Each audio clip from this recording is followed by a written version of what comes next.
bonjour à tous. On se retrouve encore une soirée pour parler de littérature. Nous avons la chance, les Péruviens, d'être à la Maison du Mexique. On connaît bien l'amitié depuis longtemps qu'il y a entre le Mexique et le Pérou. Et j'ai la chance de travailler dans la bibliothèque de la Maison du Mexique sous la direction de notre cher ami, les dirigeants social et politique, José Antonio de la Vega Ascendia. Pour moi, commenter le travail d'Abraham Prudencio, c'est un risque, c'est une difficulté, c'est un danger. D'abord, parce que depuis 6 mois, j'ai mis des mails pour chercher en dehors de la peau, l'épidermis, les os, la moelle et le sang de son écriture. Et donc, comme toute critique littéraire, il s'agit d'un procès à élever à la mer. Ça veut dire que je dois signaler les sens cachés que ne développe pas l'œuvre. Et pour cela, j'ai besoin de le dire 4 vérités. La première,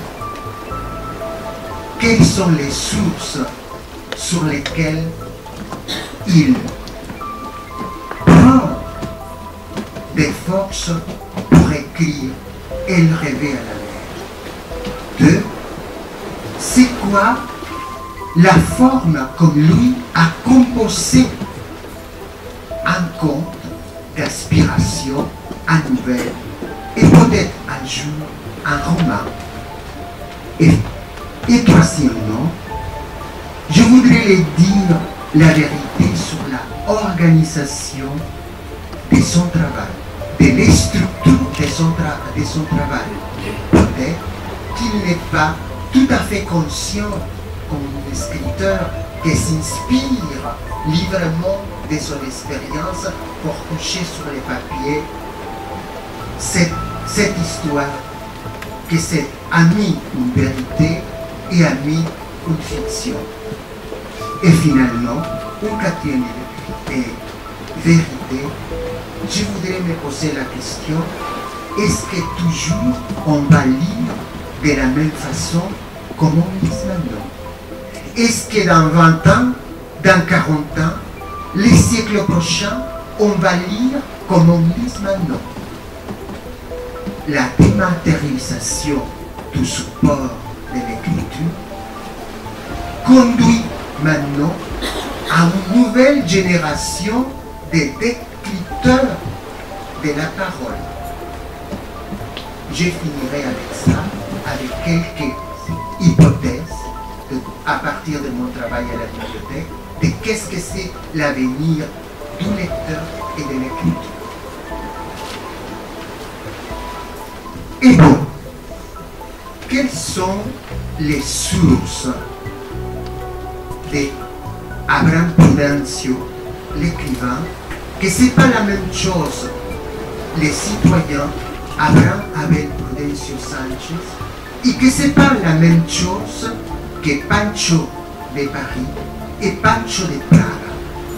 Parce que dans cette petite roman, c'est lui-même qui se présente comme les Latin lovers ou les Andy lovers, comme c'est le mot que nous a inventé notre ami poète Ivan de Blas Herrias,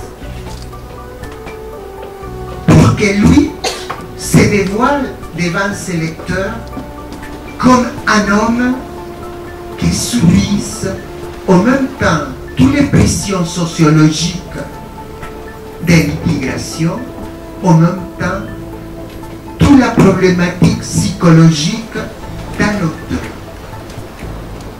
Si on voit la page 15, ça veut dire tout de suite quand il commence la première section de son roman, il nous dit que ses maîtres sont Faulkner, Hemingway, Et dans la page suivante, César Vallejo.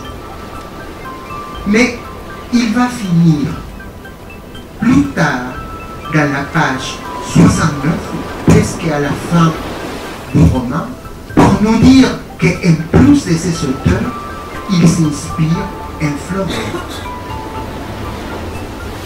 C'est très rare de trouver un auteur péruvien, un auteur qui part de la montagne du nord central du Pérou, d'avoir ces auteurs comme inspirateurs. Pourquoi? Parce qu'on se trouve avec des auteurs qui n'ont rien à voir, ça, sauf évidemment Vallejo, avec la tradition de la littérature péruvienne. C'est principalement Hemingway et Faulkner, des Américains, et c'est Flaubert français.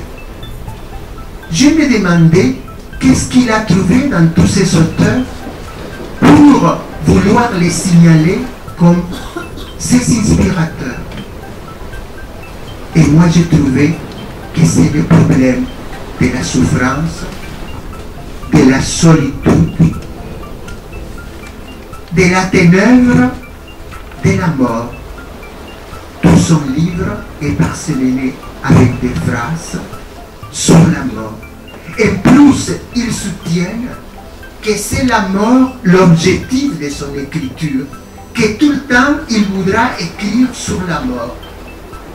Donc, nous avons un écrivain où la force de vie n'est pas la même vie, mais toutes les contraires. Et il va aller plus loin, il va aller aux sources classiques, il va aller à deux reprises, toujours au départ et à la fin, à la littérature classique. Il va dire avec Orfeo la phrase suivante: je t'aime, Pancho, tu sais combien je t'aime. Mais dites-moi, lui répond Pancho à Léo Delphine, mais c'est quoi ton véritable nom? Parce que cette femme un peu idéalisée s'appelle Léo, s'appelle Léonore, s'appelle Delphine, il s'appelle Anaïs. 4 noms de femmes pour apparemment une seule. Et lui et elle lui répond: Pancho, je m'appelle Delphine, tu es mon fou de poète.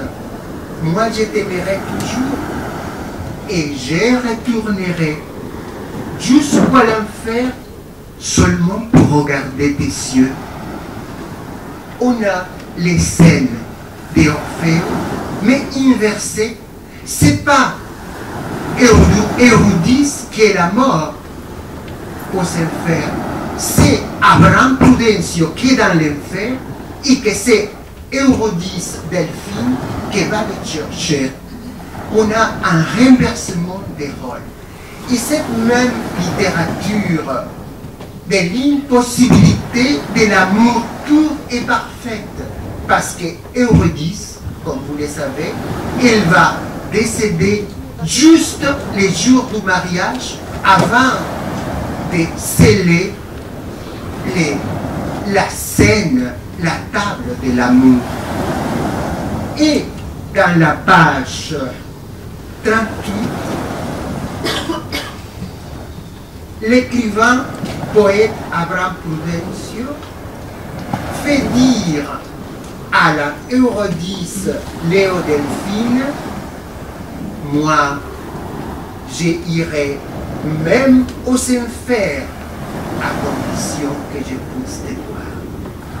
Nous savons donc quelle est la première vérité de l'écrivain Abraham Prudencio, qui n'est pas la même vérité du citoyen Abel Abraham Prudencio Sanchez, et la source ténébreuse du besoin de vie.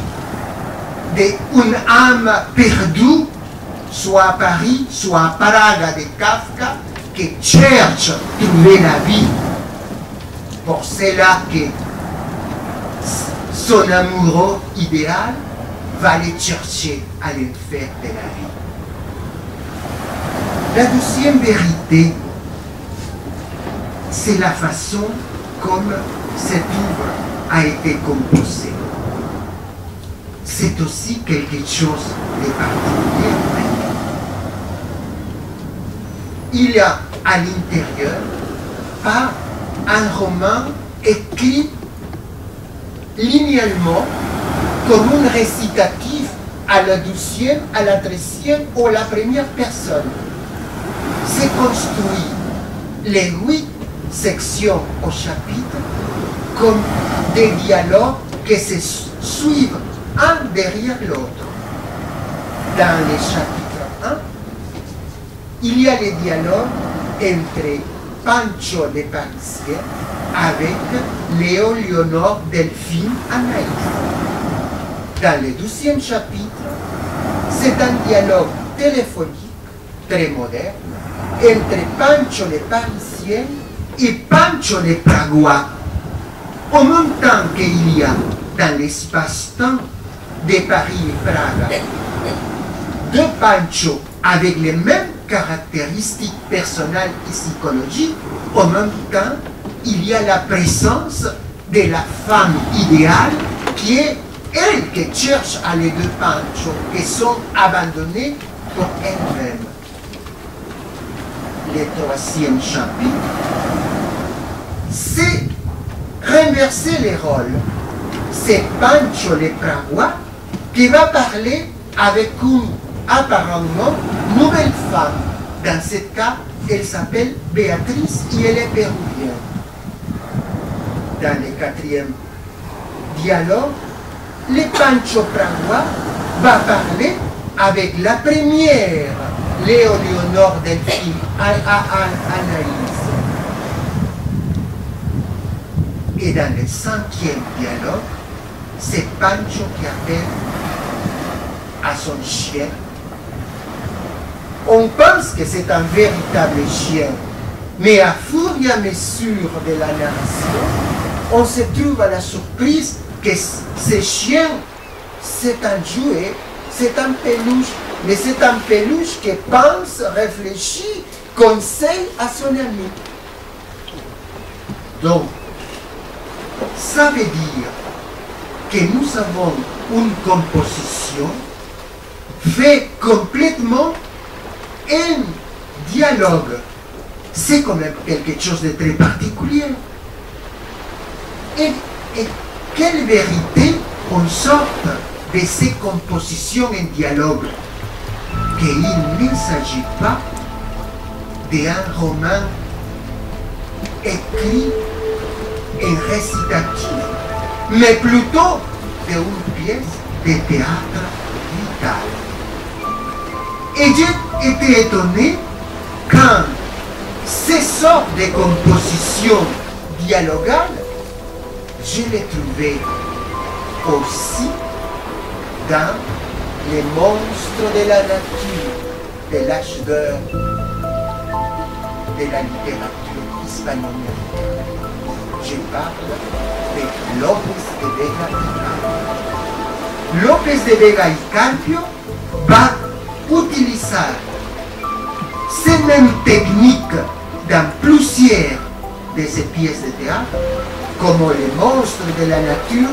Il faut quelqu'un qui écrira plus de, je vous dis la chiffre parce que c'est vraiment éblouissant. Il va écrire 1800 pièces de théâtre profanes. Il va écrire 400 drames religieuses. Pour cela, il sera appelé le phénix de la littérature hispano-américaine. Et pour cela que le gongorisme, très cher à notre Sor Juana Inés de la Cruz, permettra de transpercer jusqu'au Pérou un message de composition presque musicale. Donc, je ne me suis pas surpris de trouver à Lope de Vega comme quelqu'un qui écrivait de cette manière. J'étais voir à Molière et j'ai trouvé la même problématique, les mêmes jeux de renversement des rôles dans une pièce qui avait commandé les grands rois français, patron des arts, qui l'a demandé pour tromper ses nombreuses copines et demoiselles, faire une pièce à Molière qui raconte ces renversements des rôles entre les hommes et ses amants. Mais Molière ne pouvait pas sortir d'un chapeau cette pièce. Il doit aller à Plauto. Encore, on se trouve avec une source classique que souvent notre écrivain les connaissait. Plauto, c'est lui qui avait écrit une pièce qui s'appelle Amphitryon et Sosie. Et comme Molière trouve cette pièce dans les archives, dans les codex, etc., il va, à partir de ce moment, suggérer au roi qui officialise dans la langue française les mots amphitryon et les mots sosie. Sosie était le nom du servant d'Amphitryon, mais Sosie avait la capacité de se reproduire identiquement l'un avec un autre personnage. Pour cela que Abraham Prudencio dans l'ombre a Pancho de Paris et Pancho de Praga, et l'un et l'autre sont des socios. Donc, c'est un plaisir pour moi de trouver un écrivain péculier qui se fond dans les traditions les plus anciennes de l'Occident pour écrire et rêver à la mer.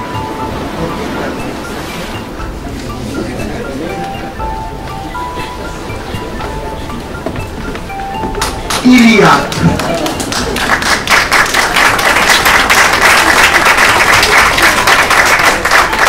Malheureusement, je ne peux pas vous dire les autres deux vérités, mais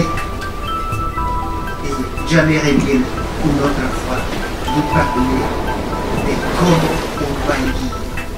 Comme la jeunesse de maintenant, dans 20 ans, va pas lire des livres, va lire sur des somographies. Et la façon linéaire de gauche à droite ou de droite à gauche, la façon verticale pour lire les Chinois aura disparu avec la révolution cybernétique et notre jeunesse sera finie avec cette sorte de lecture.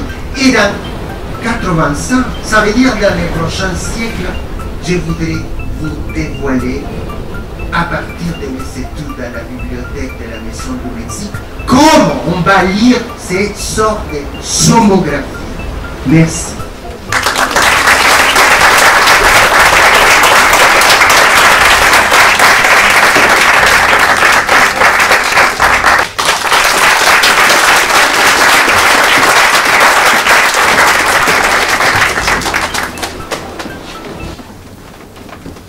Señoras y señores, antes que nada quisiera agradecer la presencia de todos ustedes.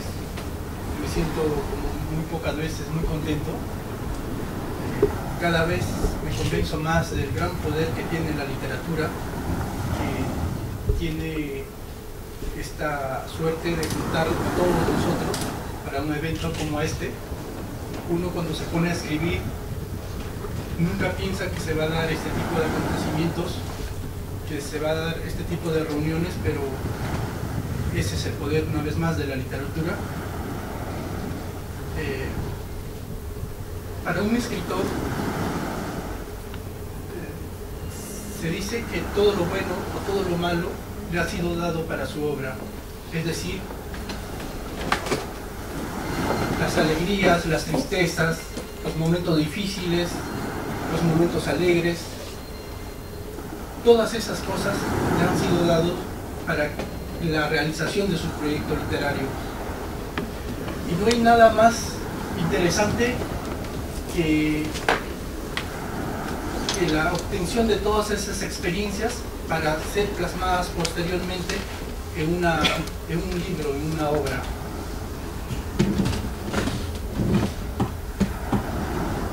En este caso, el libro que nos congrega esta noche habla o toca temas como el amor, la muerte, ciudades o países como Praga, como París, como el Perú.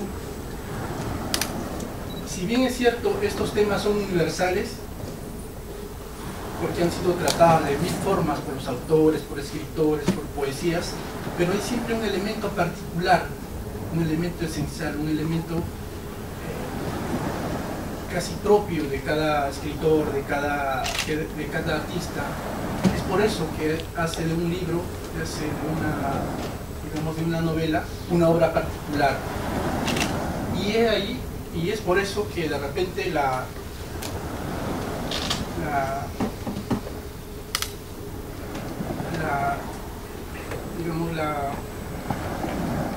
fortaleza, o en todo caso la singularidad de una obra. Cada persona tendrá siempre una anécdota, una historia que se distinga del resto, porque cada libro contará una historia particular. Puedo decir en ese sentido que en mis libros, y en ella soñaba con el mar en particular, parte de un hecho real, para que a partir de allí crear un mundo ficticio. Yo estoy convencido, y hablo de mi persona en este caso, que los libros que hasta el momento, los libros realizados o los libros publicados, siempre tienen que haber un elemento real para que a partir de allí se cree todo ese mundo ficticio. Me sería muy difícil hacer un libro que tenga bases totalmente ficticias, no lo podría hacer. Por eso hay un elemento siempre real con la que a partir de ese hecho, de ese acontecimiento, yo pueda crear todo ese mundo. Y no es necesario que sucedan grandes temas, por ejemplo. La chispa que dará como resultado toda la historia puede ser incluso algo tan común, algo tan banal.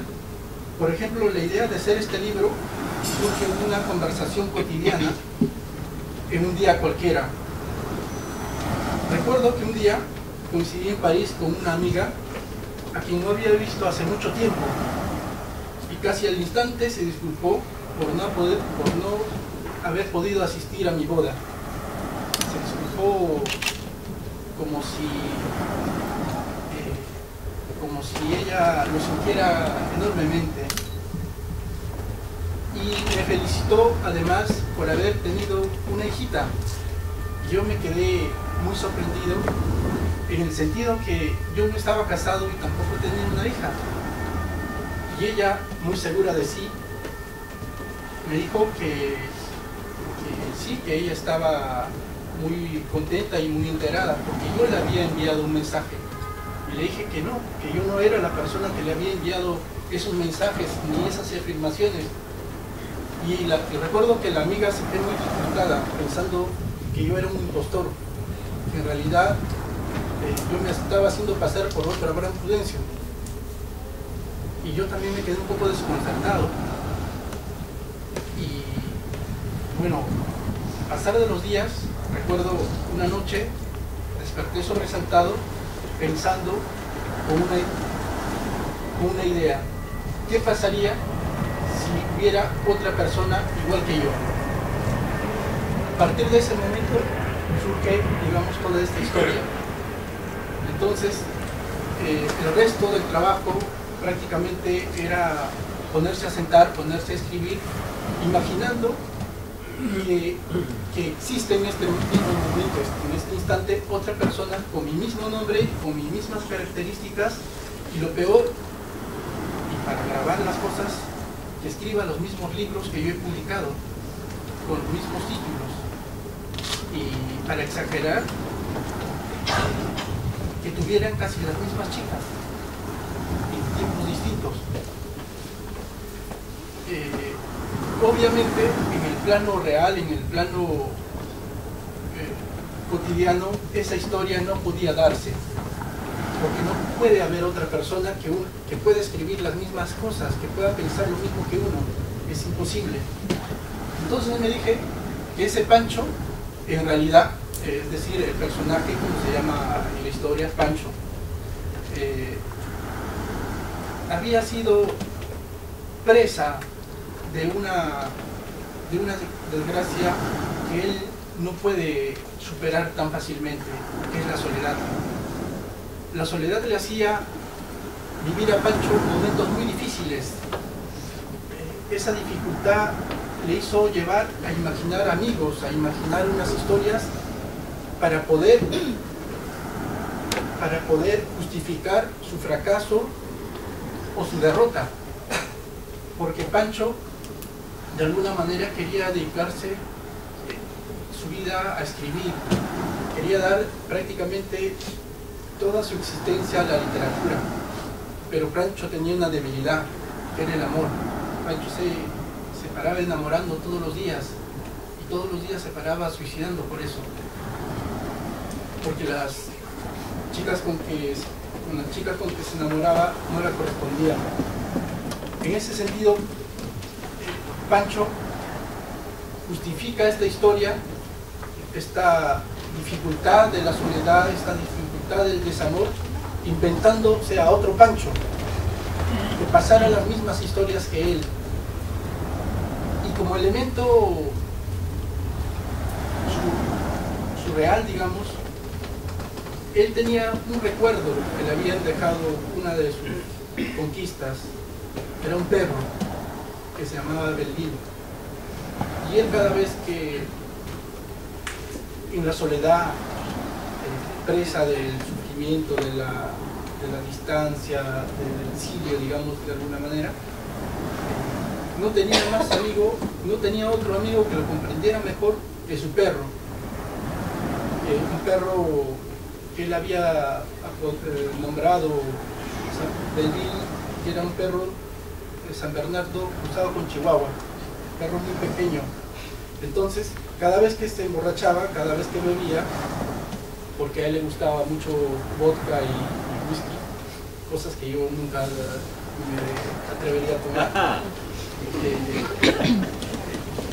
Pancho empezaba a hablar con el perro, pero no solamente él hablaba, sino que Belville le respondía. Pero Belville era un perro fuera de, digamos, fuera de serie, en el sentido que no solamente le respondía con palabras cotidianas, sino era un perro muy filósofo, un perro que le hacía entrar en razón.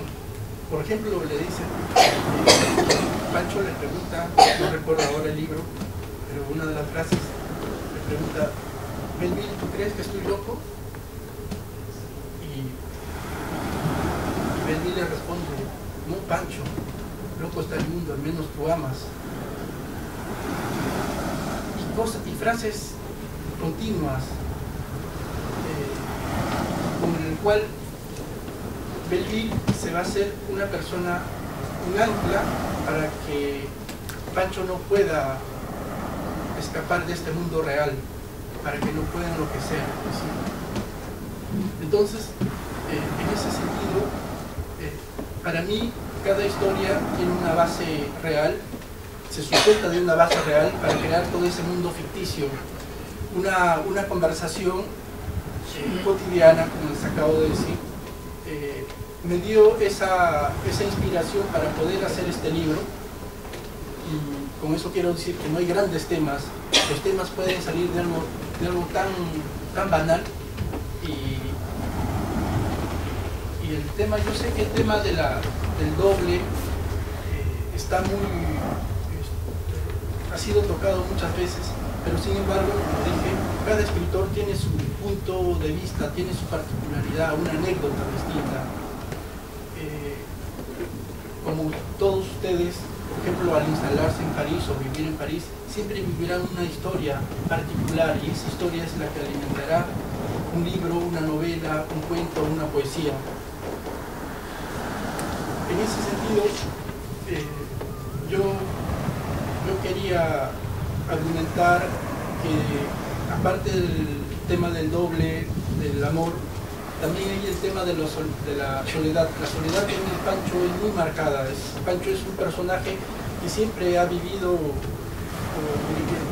con mucha, digamos, carencia de amor. Y la soledad había sido tal que el escritor Pancho había sido presa del olvido y de la lejanía más fatales de la vida, y que por ello mismo se había inventado otra persona para darle sentido a su fracaso, a su ruina. Pancho siempre había esperado una llamada de la persona amada, un gesto, una preocupación, un cuídate, un fuerza, Pancho, te puedes caer pero al final vamos a ganar. Pero fue en vano, nunca llegó ninguno de esos milagros. Por eso todas sus victorias se hacían derrotas, porque su amada nunca le llegaría a querer, ni menos le amaría como él quería, es decir, con locura, desenfreno y pasión sin límites. El darse cuenta de esa realidad le hizo caer en cuenta de los límites de la vida. Por eso Pancho se puso a escribir el libro más triste de su vida, cuyo final es feliz, y cuyo final se parece también a los cuentos de hadas, porque al final se abrazan fuerte y se aman para siempre. Pero todo ello era mentira, porque Pancho estaba más triste y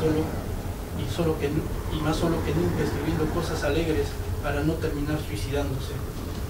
Pero como dice en la historia, Pancho tampoco creo que llegue a suicidarse nunca, porque siempre en la historia cada libro le da una nueva fuerza, una nueva vitalidad. Y el nombre en este libro también tiene coincidentemente Abraham Prudencio, pero toda la historia que sucede a Abraham Prudencio es totalmente distinta a la historia que yo he vivido. Por eso, quizá en el momento en que lean el libro, no sugiero que no traten de vincular, porque yo saldría muy mal herido.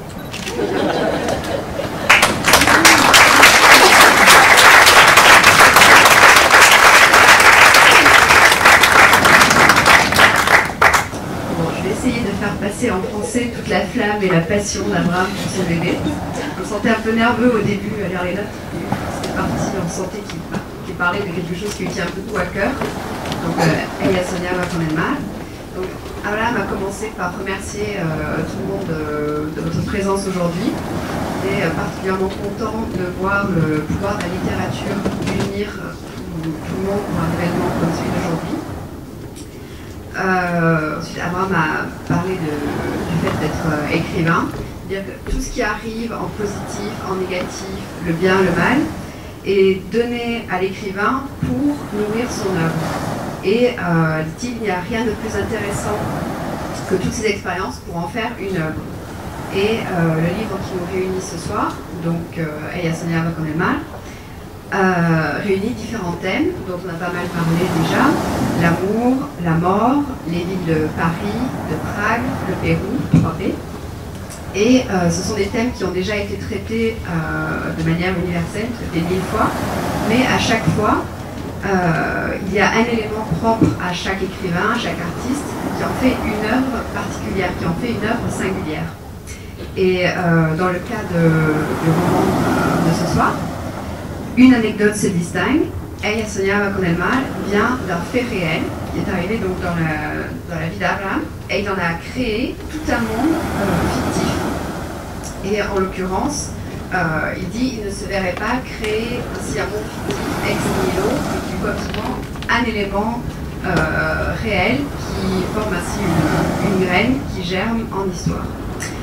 Pour Abraham, l'anecdote, l'étincelle qui a donc créé le livre, est venu d'une conversation qui a eu lieu un jour tout à fait banal. Une amie qu'il n'avait pas vue depuis longtemps le voit dans la rue et, en le saluant, se confond en excuses parce qu'elle n'a pas pu assister à son mariage et le félicite vivement d'avoir eu une petite fille. Abraham est quand même très surpris parce qu'il n'est ni marié, pour autant qu'il sache, ni père d'une petite fille. On ne le sait pas. On ne sait pas. Hein. Et se demande bien d'où sort ce mariage et cette petite fille. Et donc l'amie qu'il a rencontrée dit qu'elle est très contente, qu'il lui a envoyé des messages. Et bon, bizarrement, elle a l'air un peu dégoûtée. Elle se dit, mais est-ce qu'Abraham est un imposteur? Et lui, de son côté, est tout aussi déconcerté et se demande ce qui se passe. Donc ça le travaille un moment. Et une nuit, il se réveille au milieu de la nuit, comme ça, après un cauchemar, il se dit, et s'il y avait un autre moi? Mais c'est là qu'est née l'histoire. Et tout le reste a été le travail de s'asseoir, de commencer à écrire et imaginer cet autre moi, cet autre Abraham, qui a le même nom, le même prénom, le même nom de famille, qui écrit les mêmes livres, qui écrit le même titre, et puis l'autre Abraham a presque la même petite amie. Mais bien sûr, personne ne peut écrire exactement les mêmes histoires. Et en l'occurrence, le Pancho que nous avons dans l'histoire, lui, est prisonnier d'un malheur, c'est la solitude. Il vit des moments difficiles, il est malheureux, et donc il imagine des histoires pour justifier ses échecs. Car Pancho veut dédier toute son existence à la littérature, pas complètement de manière différente d'Abraham, mais à chaque fois, il a un cœur d'artichaut et il tombe amoureux de toutes sortes de filles, tous les jours il tombe amoureux. Mais ces filles ne lui correspondent pas et il finit encore plus malheureux. Donc il invente un autre lui, un autre Pancho, à qui arrivent exactement les mêmes histoires. Bon, en particulier dans toutes ces histoires, il y a quand même une de ses conquêtes parmi toutes ses amoureuses qui lui a laissé le chien Belleville, donc le chien dont on a parlé tout à l'heure, mi-Chihuahua, mi-Saint-Bernard. Et on n'imagine pas comment ils ont fait. Et donc, quand il est en train de souffrir de solitude, il parle au chien. Et le chien est donc son ami qui le comprend. Alors, quand Pancho boit du whisky, bien sûr, aucun rapport avec Abraham aussi, le chien lui répond, et c'est la voix de la raison. Quand Pancho demande « Mais est-ce que je suis fou ?» Belleville répond avec beaucoup de philosophie « Non, c'est le monde qui est fou. Toi, tu aimes, comme on l'a dit tout à l'heure. » Et donc, Belleville, le chien, l'ancre dans la réalité et lui permet de ne pas partir dans des délires. Bon. Donc chaque histoire vient donc de ce fait réel. Je ne sais pas s'il y a une peluche quelque part dans la vie d'Abraham. Et donc l'histoire du double, le thème du double, a déjà été beaucoup traité dans la littérature. Mais encore une fois, chaque personne a son histoire particulière, comme vous tous qui êtes venus vous installer à Paris. Dans chacune de vos histoires, il y a aussi un élément qui fait que chacune de vos vies ne ressemble à aucune autre. L'autre thème donc, est celui de la solitude, donc très fort, du manque d'amour. Et le pauvre Pancho attend le geste d'amour, un appel, un mot de tendresse, quelque chose qui viendrait de l'être aimé, mais il attend en vain. Et l'amoureuse qu'il attend ne l'aimera de toute façon jamais avec autant de folie que ce que lui aimerait. Donc, il se réfugie dans la littérature. Il écrit des choses joyeuses, comme a dit Abraham, pour éviter de se suicider tous les jours. Mais chaque livre qu'il écrit lui donne une nouvelle force, lui donne l'impulsion de continuer. Et même si, donc, dans le roman, l'un des personnages est effectivement un Abraham Prudencio, il ne faut pas y voir la vie d'Abraham qui, lui, a l'air tout à fait épanoui d'écrire.